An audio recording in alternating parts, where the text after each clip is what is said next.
السلام علیکم دوستو، امید ہے کہ آپ سب خیریت سے ہوں گے۔ دوستو، غصہ انسان کو برباد کر دیتا ہے۔ غصہ عقل کو کھا جاتا ہے۔ جس طرح آگ لکڑی کو کھا جاتا ہے، اسی طرح غصہ انسان کے عقل کو کھا جاتا ہے۔ غصہ ہمیشہ شیطان کی طرف سے آتا ہے اور اس کو روکنا ضروری ہے۔ پہلوان وہ نہیں جو انسان کو پچھاڑ دے، بلکہ پہلوان وہ ہے جو اپنے غصے کو کنٹرول کر سکے، کیونکہ غصے میں انسان ایسا کام کر جاتا ہے بعد میں اسے شرمندگی اٹھانی پڑتی ہے۔ کسی گاؤں میں ایک آدمی رہتا تھا، وہ غصے کا بڑا تیز تھا، ذرے ذرے سے بات میں غصہ ہو جاتا تھا۔ غصے میں آ کر وہ لوگوں کو برا بھلا کہہ دیتا، پھر بعد میں وہ شرمندہ ہوتا اور پچھتاتا کہ کاش میں اسے اس طرح برا بھلا نہ کہتا، اور وہ اپنے اس غصہ کی وجہ سے ہمیشہ پریشان رہتا تھا کہ اس کا علاج کیا کروں۔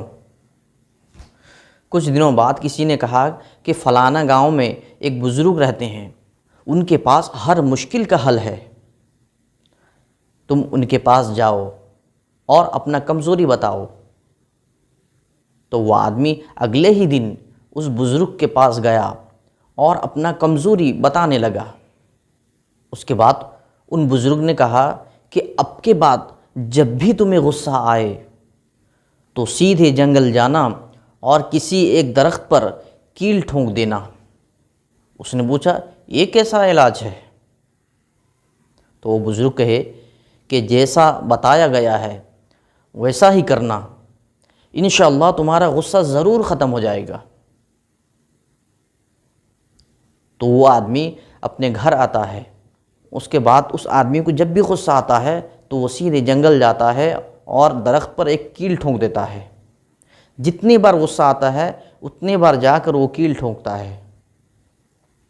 کچھ دن گزرنے کے بعد اس کا غصہ تھوڑا کم ہو گیا، لیکن یہ کیل ٹھونکنے کا سلسلہ جاری رہا۔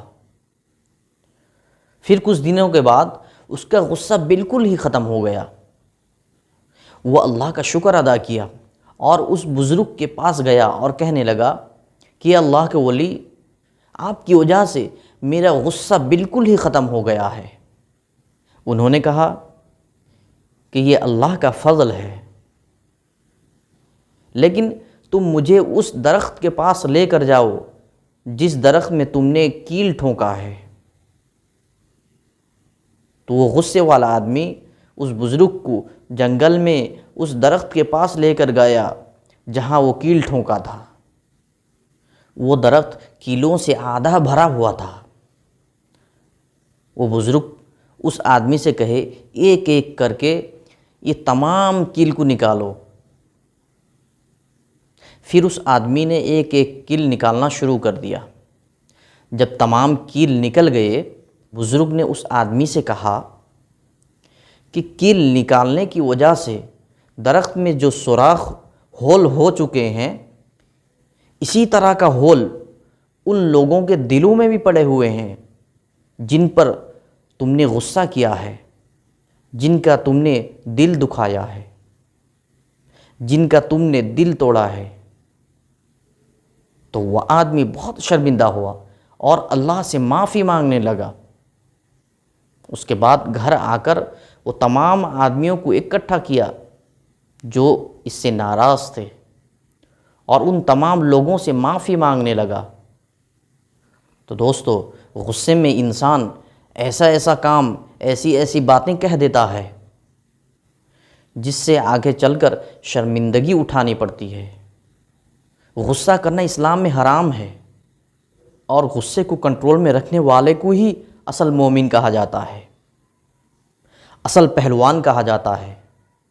غصہ ایک شیطانی عمل ہے، شیطان کی طرف سے آتا ہے۔ اسی لیے کہا جاتا ہے جب غصہ آئے تو وضو کر لو، جب غصہ آئے تو پانی پی لو، اگر کھڑے ہو تو بیٹھ جاؤ، اگر بیٹھے ہو تو لیٹ جاؤ۔ حضرت علی رضی اللہ عنہ جب میدان جنگ میں تھے اور کافر کو قتل کرنے ہی والے تھے، لیکن وہ کافر حضرت علی پر تھوک دیتا ہے۔ حضرت علی کو بہت غصہ آتا ہے، لیکن حضرت علی اب قتل نہیں کرتے بلکہ چھوڑ دیتے ہیں اور فرماتے ہیں اگر میں اسے اسی حال میں قتل کر دوں، کہیں ایسا نہ ہو یہ میرے غصہ کا سبب بن جائے۔ تو دوستو، ہمیشہ غصے کو کنٹرول کرنا سیکھیں، غصے کو اپنے قابو میں رکھنا سیکھیں۔ تو دوستو، میں امید کرتا ہوں یہ چھوٹا سا قصہ آپ لوگوں کو پسند آیا ہوگا۔ اگر پسند آیا ہے تو ضرور بتائیں۔